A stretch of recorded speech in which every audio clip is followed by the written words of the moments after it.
So, everybody, this is Rick Kaselj. Yeah, Kaselj. Okay, Rick, can you tell us about your company or organization, I guess?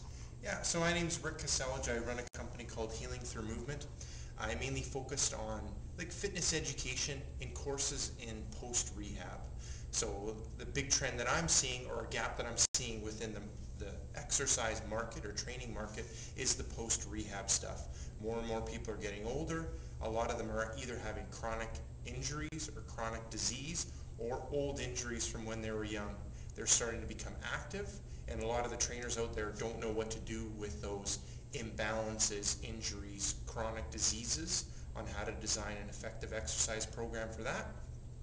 So that's what I end up focusing on. I have fitness education courses that focus on that population, exercise rehab of the upper body, exercise rehab of the lower body, and variety of core stability exercises. Looking at the clients that I train, I kind of train those kind of people that you get the PAR-Q, and the PAR-Q is an absolute mess. You don't know where to start and what to do with them. Those are the kind of people that I like.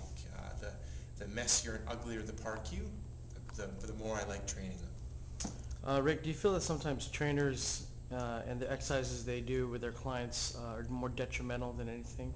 I don't know if it's detrimental. I mean, training is kind of an evolution. You're not going to get one certification and know everything.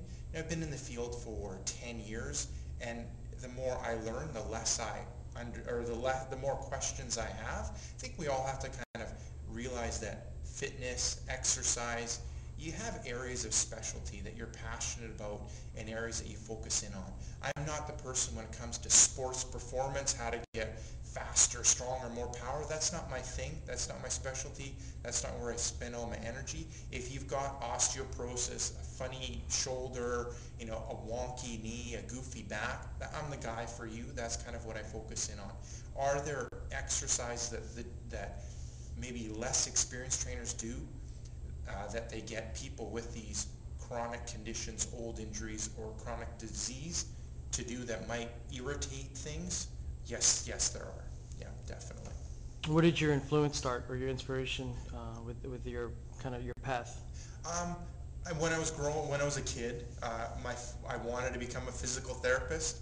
I ended up through school, when I was doing my bachelor's of kinesiology degree, I ended up working in a variety of physio clinics or physical therapy clinics.